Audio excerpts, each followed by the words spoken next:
Imagine holding the keys to the future. In 2007, Nokia wasn't just participating in the cell phone market, they were dictating it. They held a staggering 49.4% of global market share. If you walked down any street, in any city on Earth, half the people you saw were typing on a Nokia keypad. Welcome to plain tech.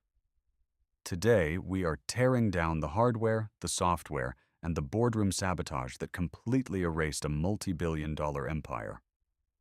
Nokia built their reputation on two things: indestructible hardware and relentless efficiency. They owned their entire supply chain.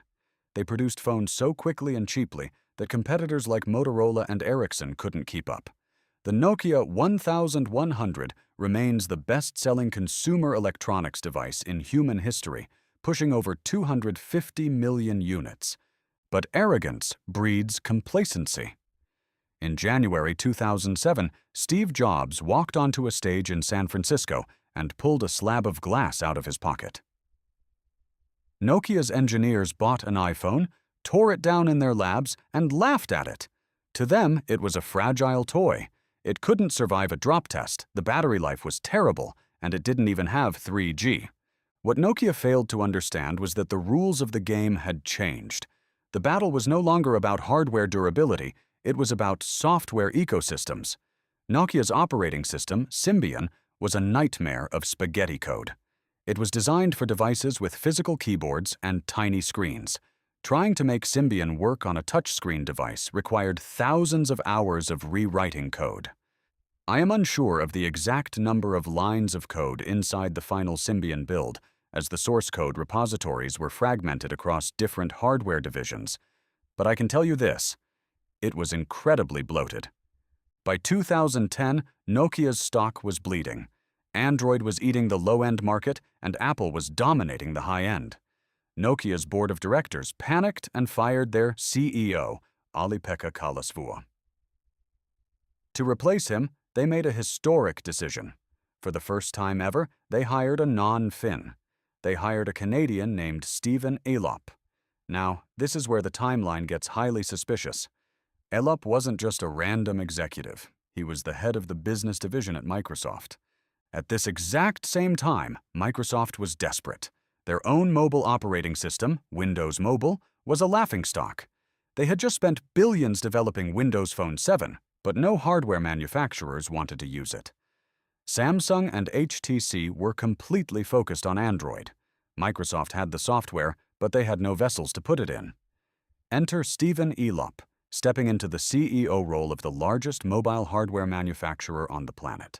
Before we break down the infamous memo that set the company on fire, do me a favor.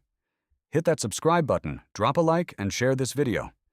It tells the algorithm you appreciate real hardware deep dives. On February 8, 2011, Stephen Elop dropped a nuclear bomb on his own company. He published the infamous Burning Platform memo on Nokia's internal network. He told a story about a man standing on an oil rig engulfed in flames, waking up to the realization that he must jump into freezing dark waters to survive. In Elop's metaphor, Apple and Android were the fire. And what was the jump? He declared that Nokia's entire software strategy was dead. Symbian was dead. MeeGo, their highly anticipated next-generation operating system, was dead. This was corporate suicide on a public stage. When a CEO publicly announces that their current products are obsolete, consumers stop buying them immediately. This is known in the tech world as the Osborne effect. Nokia's sales absolutely cratered overnight. People were waiting for the new Windows phones, which wouldn't be ready for months. Elop had set the platform on fire before building the lifeboat. Here is the most agonizing part of this story. Nokia actually had the weapon to fight back. It was called the Nokia N9. The hardware was breathtaking. It was a unibody polycarbonate shell with a curved OLED screen that melted into the edges. It had no home button. Everything was gesture-based. It ran on MeeGo, a gorgeous, fluid, Linux-based operating system built by Nokia's own engineers. Reviewers got their hands on the N9 and praised it as a masterpiece. It was the true iPhone killer they had been waiting for. I am unsure of the exact number of software engineers Nokia had dedicated to the MeeGo project before it was terminated, as internal developer counts were heavily compartmentalized. But their hard work didn't matter. Stephen Elop killed the N9 before it even launched. He refused to release it in major markets like the United States or the UK because it would compete with the upcoming Windows phones. He took the beautiful physical hardware of the N9, ripped out the MeeGo software, and forcefully shoved Microsoft's Windows Phone 7 inside it. They called this Frankenstein creation the Lumia 800.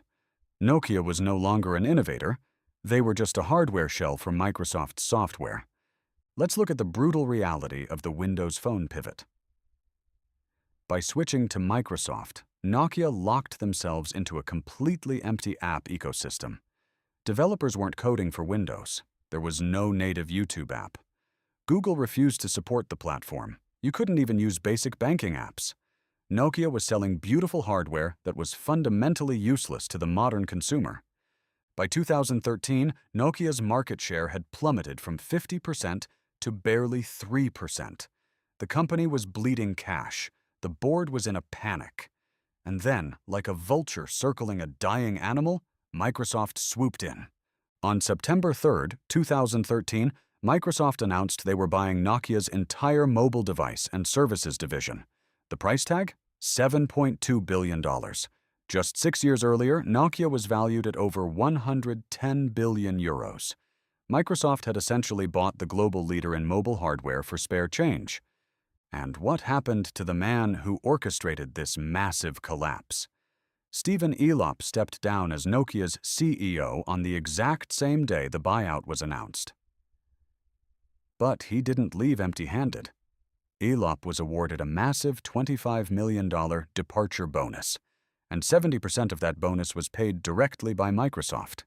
He burned the platform, tanked the stock, sold the hardware division to his former employer for a massive discount, and then immediately went back to work at Microsoft as the head of their devices team.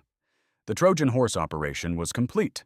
If you want more absolute truth about the ruthless hardware wars that built the tech in your pocket, do not forget to hit that subscribe button, drop a massive like on this video, and share it with a friend who still misses their indestructible Nokia brick. I'm Herbert, this is Plain Tech, and I'll see you in the next one.